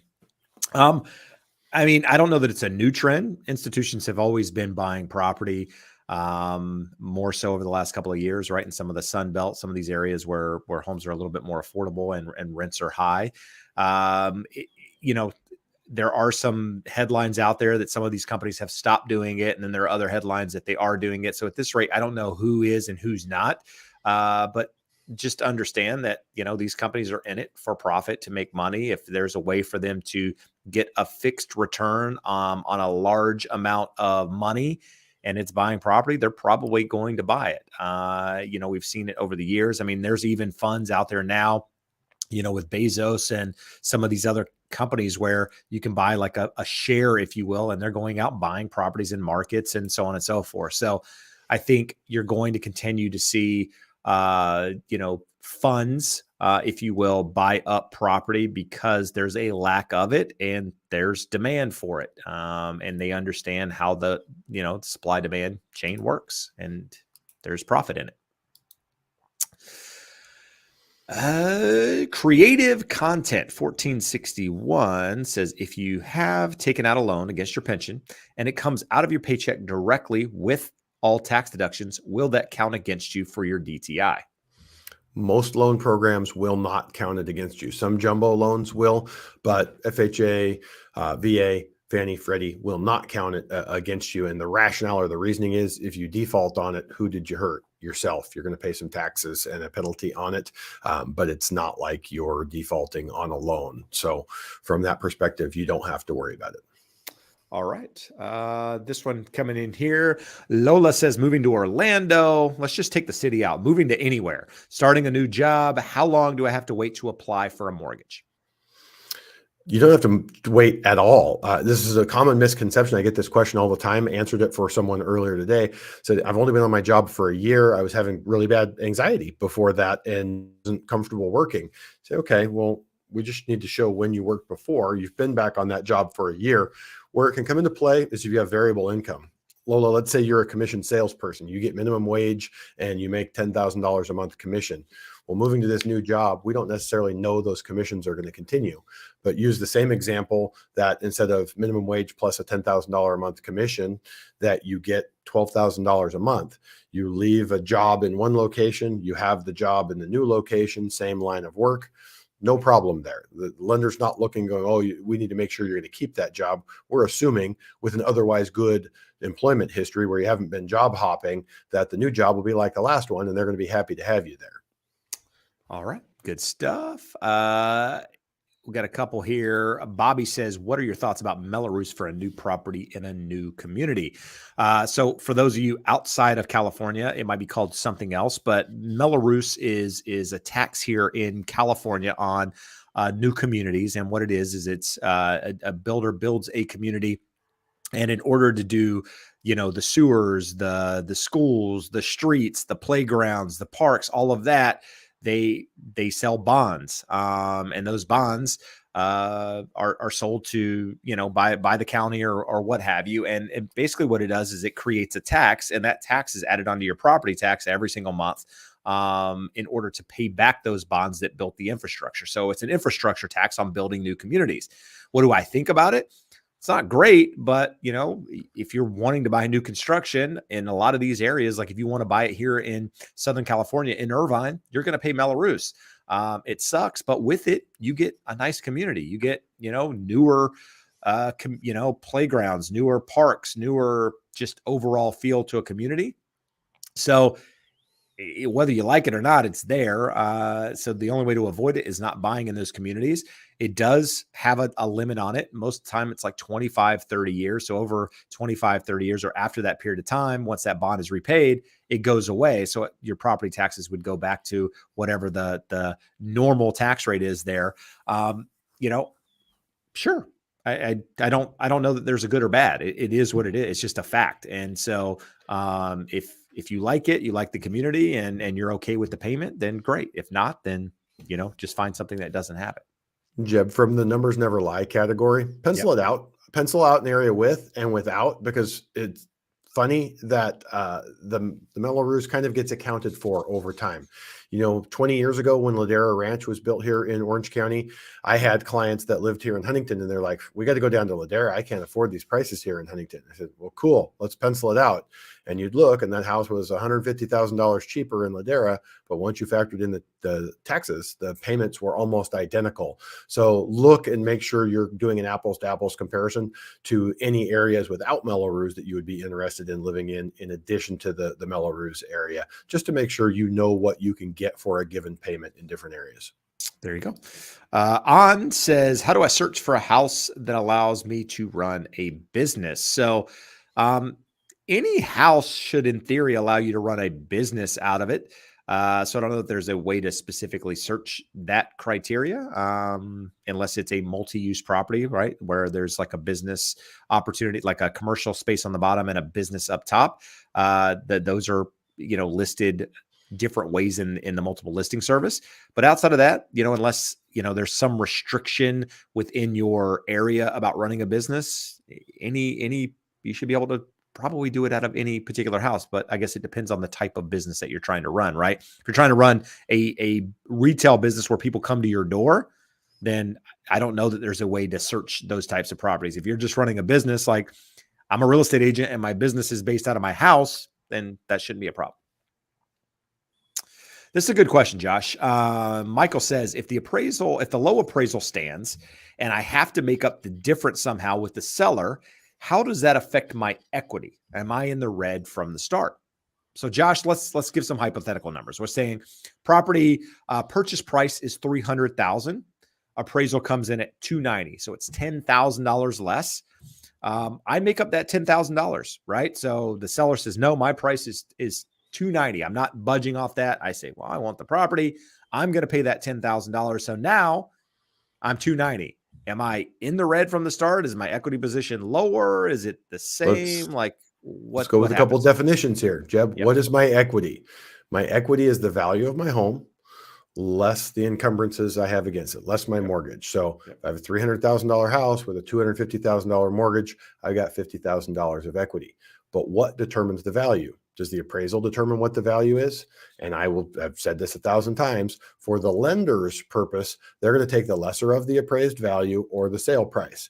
In the real world, the value of the home, assuming that the property was marketed openly in the multiple listing service and the buyer and the seller agreed to a price, that is the market value of the home. So you guys can negotiate at this point. I kind of wanted to turn the question over to you, Jeb, but let me kind of finish and then I will turn it over to you. There's a negotiation that happens here. It's not just, hey, you have to pay the difference. They don't have to come down. You don't have to pay the difference. You can walk away from it. And I want you, Jeb, to kind of walk us through how that generally goes and what the potential outcomes there can be. But I would say if there were other offers on the property and you arrived at this price that way, that tells us that's where it is. Now, if there were no other offers and you wrote this offer and there's no comps that support that number, the appraiser may be right, but you guys are rebutting it. So I'm assuming that you feel like not only is the value supported, you have the data to support it. So the value, again, is what a willing buyer and a willing seller agree to in an openly marketed transaction. But with that, Jeb, when we get to this situation, how does that go? How does that negotiation work from either side of it? Well, like you said, I mean, it depends on what kind of activities on the property, right? I mean, if you're the only offer and you're not willing to go, I mean, go any lower on or offer any more, then you got to be standing your ground saying, hey, listen, I'm willing to go down, or I want the price at $290. I'm not willing to pay that $10,000 difference in this case. But the seller can come back and request it and whatever. It's a conversation starter, if you will. I tell people all the time that your first negotiation is getting the offer accepted. That's negotiation one. But a lot of people think that negotiations end once your offer gets accepted, once you get under contract. And the reality is, no, it doesn't. Additional negotiations can come up with price when you start talking about repairs on the property. When you start talking about the appraised value coming in less on a property, that's an additional negotiation. And I will tell you in experience as especially in the environment that we're in now, as a buyer on a property that comes in less than the appraised value, I think you have more leverage now to negotiate the purchase price down without having to pay any additional. The leverage is in your favor just because of where the market is now, unless it was a multiple offer situation to start or what have you. But most sellers, once they get into a transaction, most, not all, have in their head, they started packing, they've started moving, they've started to think about where they're going, what they're doing, whatever. And so, they're not going to let the deal fall apart over a small amount of money. Now, for 10 grand might be a lot of money for somebody. So you got to figure out, Like, is there room for you guys to negotiate? Can you meet in the middle? Do you want to meet in the middle? Are they willing to come down? Are you willing to come down? It's just one of those things that you've got to bounce off, but it's a negotiation, and you need your agent, kind of playing hardball on the other side. And if if you know the reasons that seller is selling to start, if you know they have a place to go and they have a timeline and a deadline and whatever, use that to your advantage to negotiate that price down. But it's one of those things that, obviously your agent should be helping you with, versus just saying, hey, listen, it came in less, you need to pay the difference. No, that's the last resort. Try to negotiate it up front. No, I wouldn't. No, I'm not even going to read the question because I think it's dumb. Not you. I just think the question's dumb. Alma, question: what are the fees for refinancing that we should be aware of? Josh? So you're going to have many instances in appraisal, but not always. So assume appraisal and credit report. You're always going to have a credit report. An appraisal, if it's an FHA streamline, a VA IRRRL, you don't have to have. If you get an appraisal waiver on a conventional loan, you don't have to have it. So it's really escrow, title, and any lender fees. So all of that is negotiable. All of that can be covered with a lender credit. So I would say on the low end, $1,500 of fees, on the high end, $3,000 fees for a traditional mortgage. If you're doing a $5 million refinance, it could be considerably more than that. But for most of the folks we're talking to here on the show, I would count on $1,500 to $3,000. And depending on where rates are at any given time, and if you think there's a likelihood for them to move lower in the future, I would consider doing a no-cost refinance where the lender gives you a credit to cover escrow, title, credit, appraisal, and lender fees. All right, Kyle, slow your roll, bro. Commenting down there saying that we literally just skipped your question. No, we literally didn't, buddy. We just put it on the screen. But the reality is we don't actually have a lot of information to be able to really provide you any real answers here. The question is, what is your prediction with Charlotte market by the end of summer? We're not in Charlotte, man. And unfortunately, anything that we give you from out here would be like the guy in Florida telling you what's happening in Southern California. It's not reliable. I can tell you, I was in Charlotte, back in October. I have friends that are real estate agents there. I have friends that are in real estate development there. The market was slowing, but things were still selling, and in good communities, things were selling fast. So, there's seasonality to all of these markets. Hard to say what's going to happen by the end of summer, but I think like Southern California, I think we're going to, and I'm talking nationwide here, I think you're going to see activity pick up, right, from November, December, because rates are lower. The number of home sales is going to be considerably less than last year, but you're going to see some spring activity, some properties go, under contract, and the data month over month here in the next couple of months is actually going to be positive, but year over year, it's not going to be good.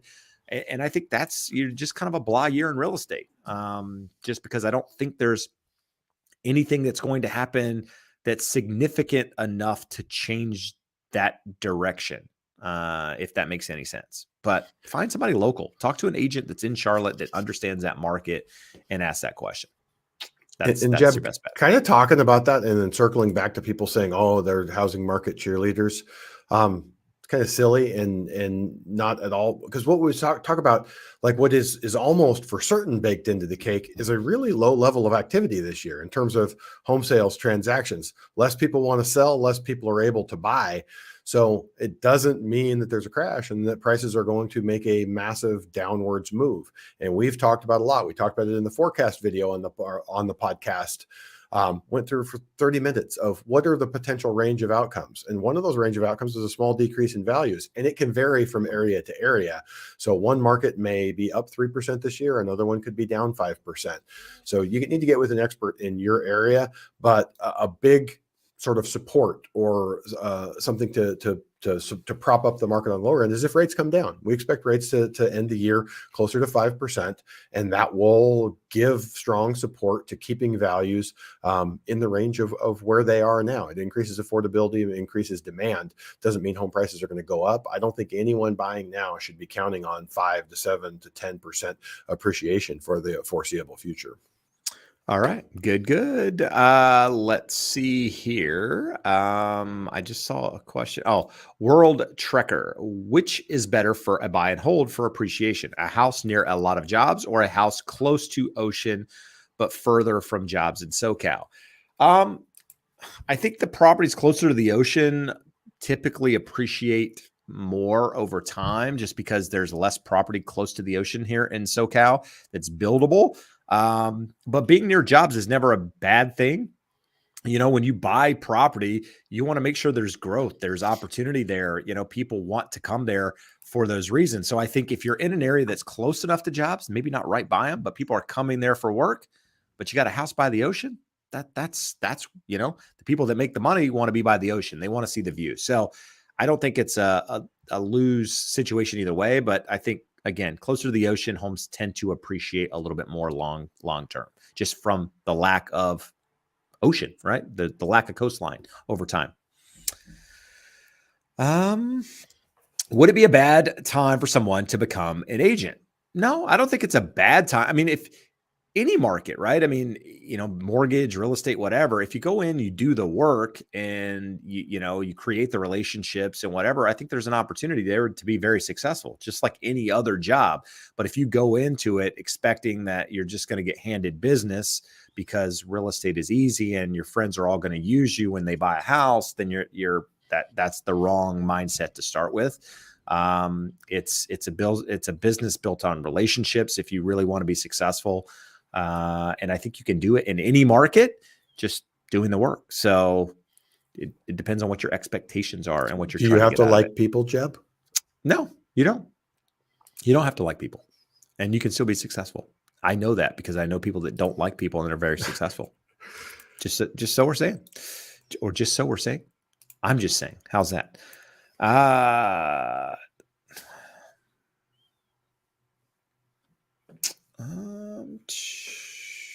Dragon had a nice follow up here.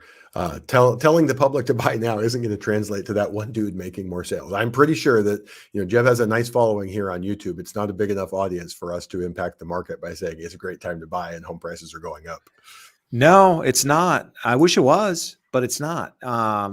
It's not. And again, long-term real estate is a long-term hold. It is not an overnight success story in most cases. The last 2 years have been abnormal. And that is stuck in a lot of people's heads. It's like, hey, my buddy bought a house, for X price and it went up 30%. Oh my God, I want to do that. And that's not what it should be about. It should be, again, yes, there are investment opportunities out there, but most people don't buy property for the investment aspect. Most people buy property because they need a place to live. They need shelter and need to buy for the right reasons and have that longer term time horizon. And long term, I'm confident that you'll be happy you bought a property. But in the short term, I wouldn't count on the appreciation that we've seen over the last couple of years. Here's the extent of my housing market cheerleading. Over a lifetime, everyone should aspire to become a homeowner. When that time is right for you, it depends on all the factors we talk about, your time horizon, how stable you are in every aspect and element of your life, your desire to own a home. It will make a financial difference in your lifetime, but the entry point is what you need to decide. And hopefully we're helping with some information for you. All right. Brian has a question here that I don't know the answer to. What's my thoughts on using Realtor Plus or a Clever program where you get incentive for using their Realtor agent? So here's the thing. Any incentive type programs out there where you get some sort of rebate means that they're taking it from the agent's commission in order to give you that rebate. That's how those programs work, right? So say an agent's making X amount. In order for them to give you a rebate, they have to take it from that agent in order to give it to you.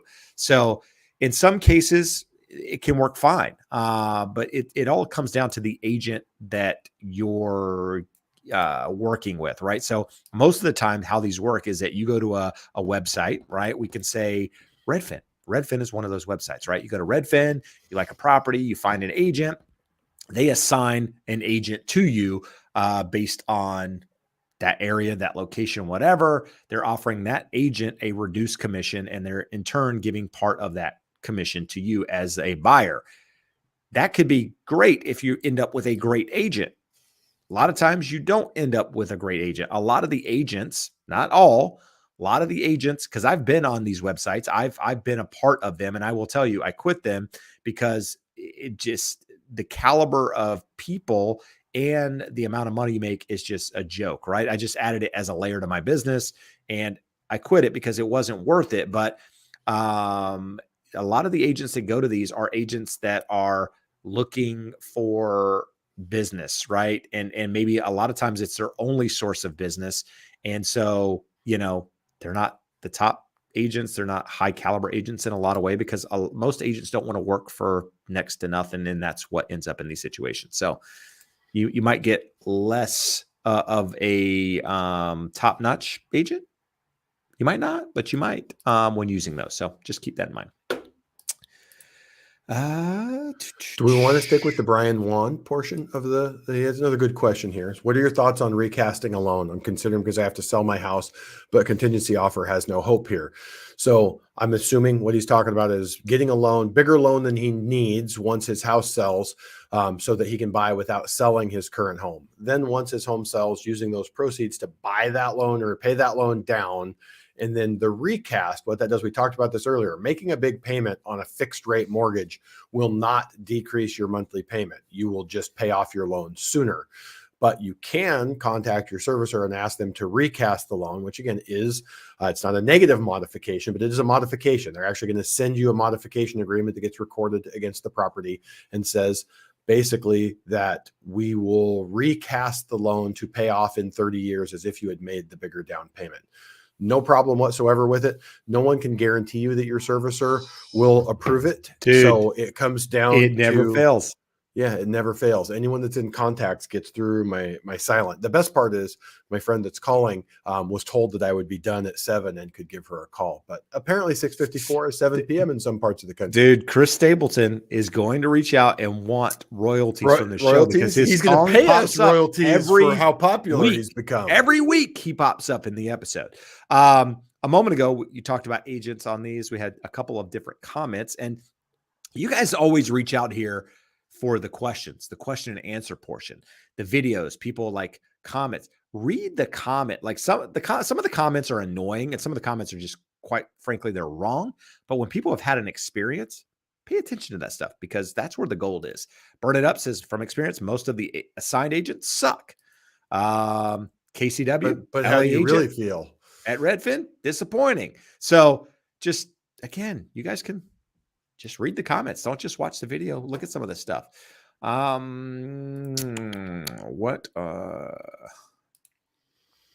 Jeb, you only have 1 minute and 38 seconds to answer any more questions. Well, actually, what we're going to do here is, Josh, we are 5 likes short of you turning your lights into some sort of disco. We need 5 lights, and then we can hit the strobes. It's some sort of disco in the back. So we're going to ask here is that you guys like the video. If you're not subscribed to the channel, I would ask a favor that you do that. It helps me. And if you want to help me, I appreciate it. If you don't, I get it. But that's the goal, is to educate, empower, guide home buyers through the process. And so help us out. I'm actually going to look and see if I can do something similar here on my side. I don't know how this whole thing works. This is just crazy. You're going to like the show yourself? I might. Let's see. What do we got here, Josh? We're at 104. 104 likes. Kyle subscribed and liked because you circled back and answered the question about the Charlotte market.